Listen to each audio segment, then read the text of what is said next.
इस कार्यक्रम के पुण्यार्चक हैं गुरु भक्त परिवार श्री वीरेंद्र कुमार जैन, पुत्र श्री आनंद कुमार जैन, श्री निर्मल कुमार जैन, पौत्र Vedant Jain, 4/142, Baluganj, Agra, Uttar Pradesh. Firm Vardhman steel Agra, JVN metals Agra एवं वेदांत फैब्रिकेशन आगरा, धौलपुर।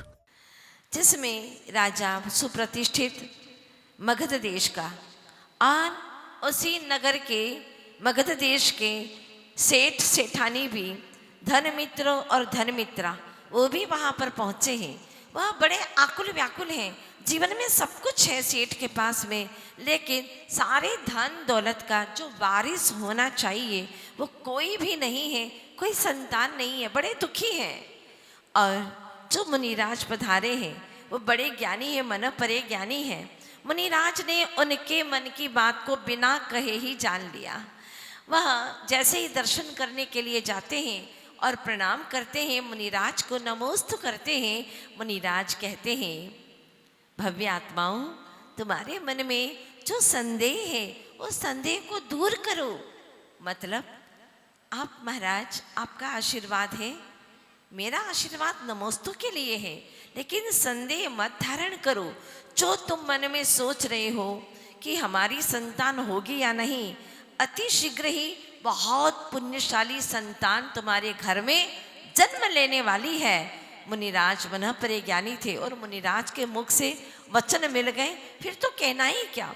अगर संत कह दे अपने मुख से तुम्हारा सब कुछ अच्छा हो, कल्याण हो, उद्धार हो, कोई विकल्प मत करो, सब अच्छा ही होगा। अगर ऐसा उनका आशीर्वाद मिल जाए तो 100% सत्य ऐसा होके ही रहेगा, क्योंकि संत के मुख से वचन निकले हैं, मुनि के मुख से। संत और मुनि अगर खाली ऊपरी द्रव्यलिंगी है तो सच नहीं निकल सकता, क्योंकि वो जो कहें वो जरूरी नहीं कि सच हो ही जाए। किंतु मुनि मना है, मुनि नुमा नहीं है, मुनि मना है। सच में अंतर आत्मा से, साधना से अगर वह संत है तो उनका कहा हुआ वचन कभी निखारिश नहीं जाएगा, ये तय बात है। संत ने कह दिया और सेठ बड़ा प्रसन्न हुआ। मन परे ज्ञानी एक बार आशीर्वाद दे देते हैं, बहुत प्रसन्नता से घर पहुंच गए। समय गुजरता चला गया। अभी इस कहानी को मैं यहीं पर स्टैंड करती हूँ। मुनिराज अपना उपदेश प्रारंभ कर देते हैं। अभी और भी कई जीव उनकी शरण में आने वाले हैं, आप प्रतीक्षा कीजिए। तब तक मुनिराज का प्रवचन शुरू होता है और मुनिराज ने कहा, ध्यान से सुनिएगा, कमाए नीति से, कमाए नीति से, खर्च करे रीति से और दान करे प्रीति से। 3 वचन आचार्य भगवंत ने कहे, बहुत ही मौलिक। कमाई करो लेकिन नीति से करो, खर्च करो लेकिन रीति से करो, और दान करो तो प्रीति से करो। तुम्हारे भीतर में हर्षोल्लास हो, कोई दिन ऐसा ना हो जो तुमने दान न दिया हो। दान किए बिना सोना नहीं और दान करके कभी रोना नहीं, दान करके कभी दुखी नहीं होना। ओ मैंने इतना कैसे बोल दिया, बोल तो दिया लेकिन अब क्या होगा, कुछ नहीं होगा। अच्छा सोचो, तुमने जो उस वक्त भाव आए और तुमने कर लिया, शुभ भाव से लाभ जरूर होगा, तुम्हें पुण्याश्रम जरूर होगा।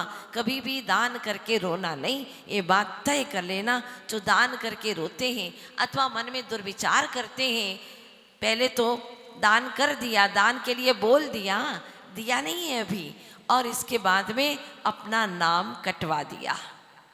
तो ध्यान रखना, एक घर का कानून नहीं है। एक बार नाम बता दिया, लिख दिया, घोषणा हो गई, अब नाम कटवाना तुम्हारे घर का कानून नहीं है, ये जिनवर का कानून है। ध्यान रखना, ना कह करके हाँ कहना फिर भी ठीक है, पर हाँ कह करके ना करना बिल्कुल अनुचित है, और यह राक्षस की प्रवृत्ति है, यह दान की प्रवृत्ति नहीं है। इसका नाम है निर्माल्य। जो लोग एक बार बोली बोल देते हैं, एक बार नाम लिखवा देते हैं, इसके बाद में वह उससे दूर हो जाते हैं, तो आचार्य लिखते हैं, वंशच्छेदम परिप्राप्य वंशच्छेदम परिप्राप्य तत्पश्चात तत्पश्चात दुर्गतिम व्रजेत। सबसे पहले जो निर्माल्य का खाता है उसके पहले वंश का छेद हो जाता है। आचार्य लिखते हैं, जो आचार्य भगवान प्रवचन दे रहे थे उन्हीं के प्रवचन में आप लोगों को सुना रही हूँ। उन्होंने कहा कि जो निर्माल्य खाता है उसकी क्या दशा होती है। तो कहते हैं कि जो साइनाइड जैसा विष पॉइजन खा लेता है तो उसमें इतना बिगाड़ नहीं है, क्योंकि उस खाने वाले की ही मृत्यु होती है। लेकिन जो निर्माल्य को ग्रहण करता है उसके सारे वंश का छेद हो जाता है, सारा वंश दुर्गति का पात्र हो जाता है। इसलिए ऐसा जघन्य कोटि का पाप कभी मत करना, कभी मत करना ऐसा पाप। आचार्य लिखते हैं कि निर्माल्य हड़पने से आपस में वैर, समाज में फूट, वात्सल्य खत्म, निर्दयता की बहुत भयंकर शुरुआत और दिलों में गहरी गहरी खाइयां बन जाती है। इसलिए निर्माल्य तो भूल करके भी हड़पना नहीं, खाना नहीं। ये महानुभाव से मेरा निवेदन है कि अभी बैठ जानी चाहिए। बहुत काम की बात चल रही है और सभी श्रावकों को बहुत अच्छे से सुनना है।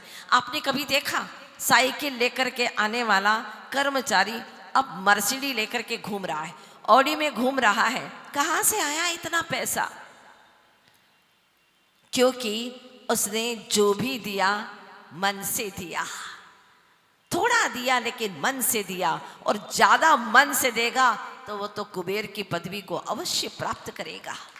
पूर्व से पुण्य बांध करके आया, तुम्हारे तरफ दृष्टि भी जो बोली बोलने वाला है वो तभी करता है जब वो सामने वाला पुण्यशाली होता है।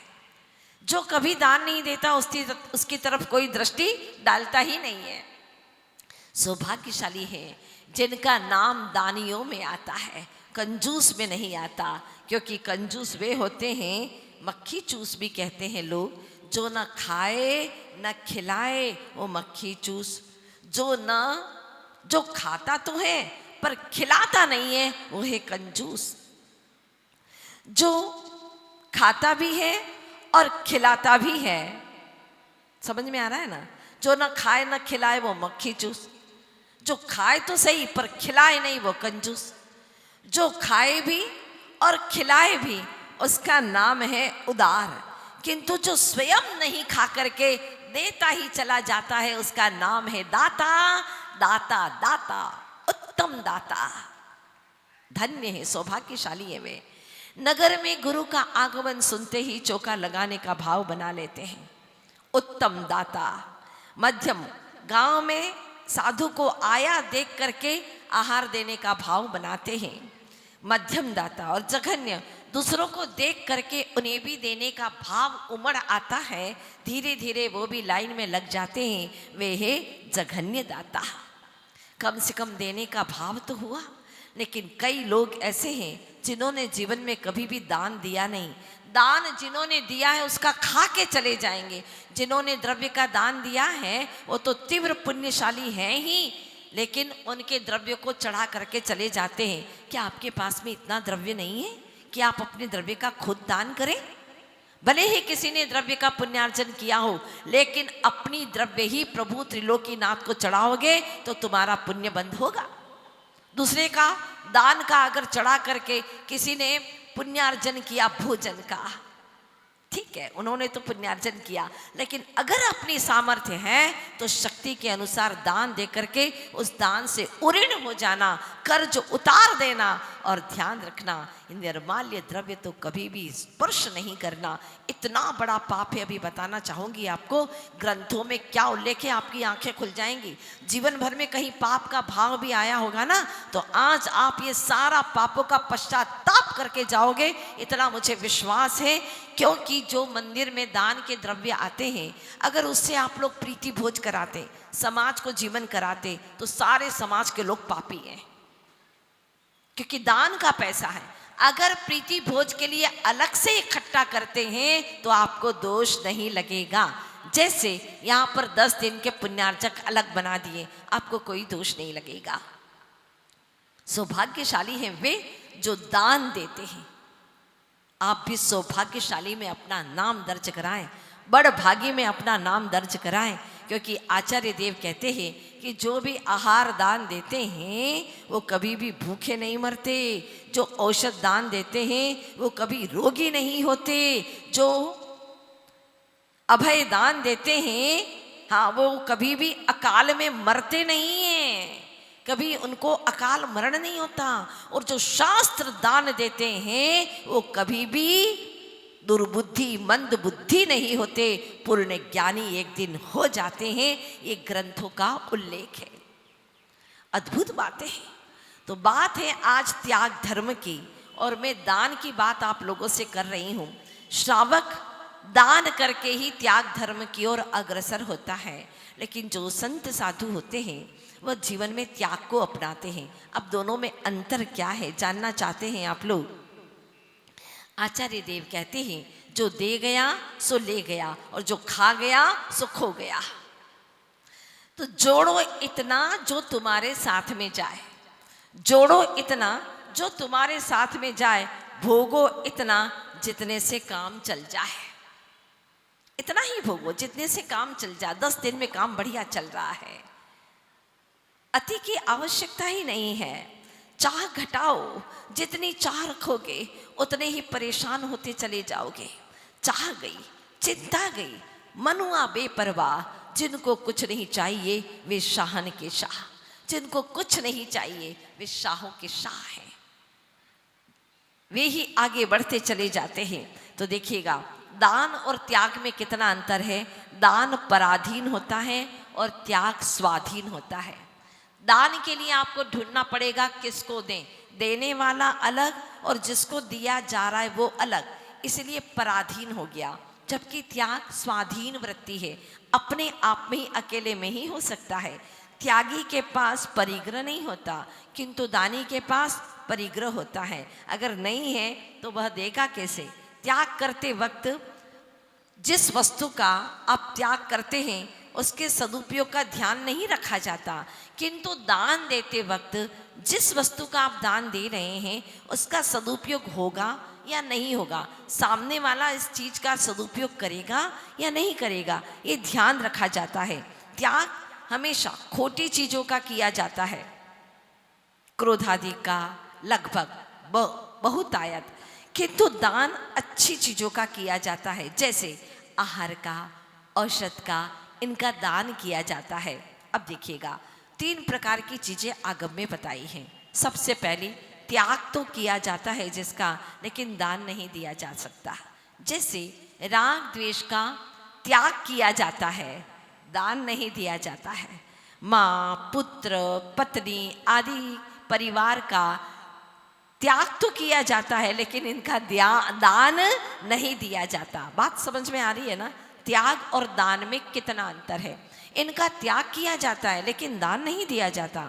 दूसरा नंबर है दान तो दिया जाता है लेकिन त्याग नहीं किया जा सकता। जैसे ज्ञान का दान दे सकते हैं, त्याग नहीं किया जा सकता।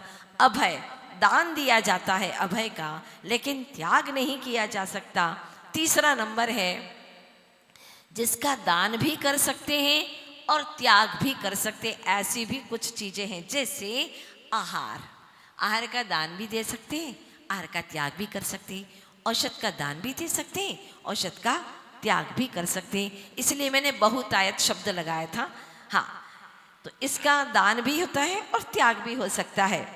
दान में कुछ बचा करके भी रखते हैं अपने पास में, जैसे रुपया आदि, लेकिन त्याग में सर्वस्व समर्पित कर देते हैं, अर्थात त्याग कर देते हैं। किसी को देते नहीं है, लेकिन जो मेरा था ही नहीं उसको पूरी तरह से त्याग कर दिया जाता है।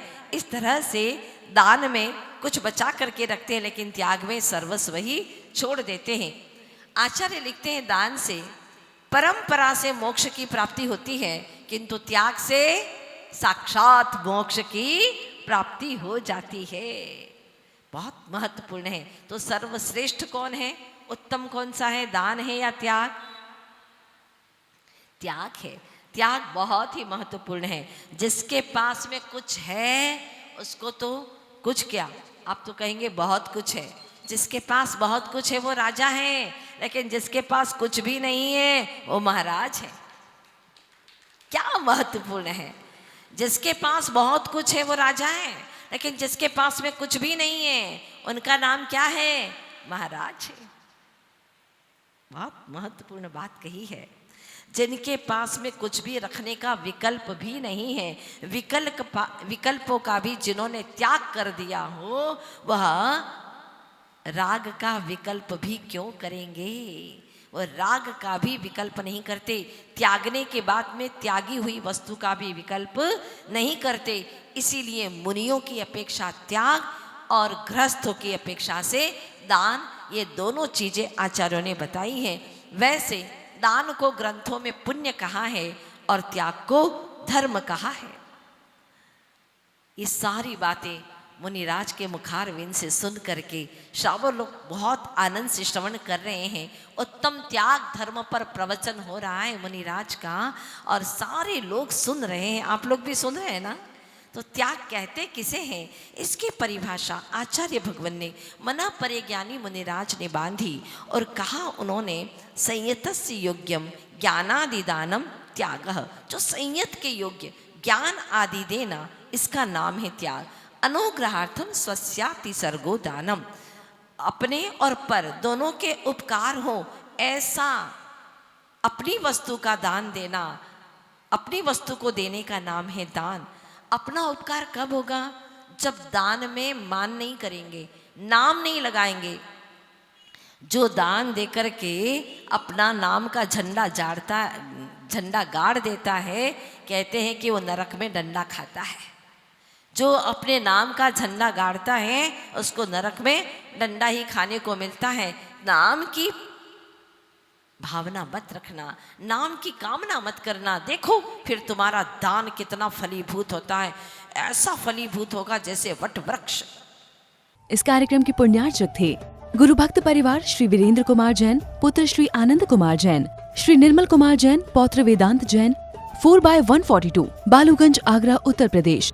Firm Vardhman steel Agra, JVN metals Agra एवं वेदांत फैब्रिकेशन आगरा, धौलपुर।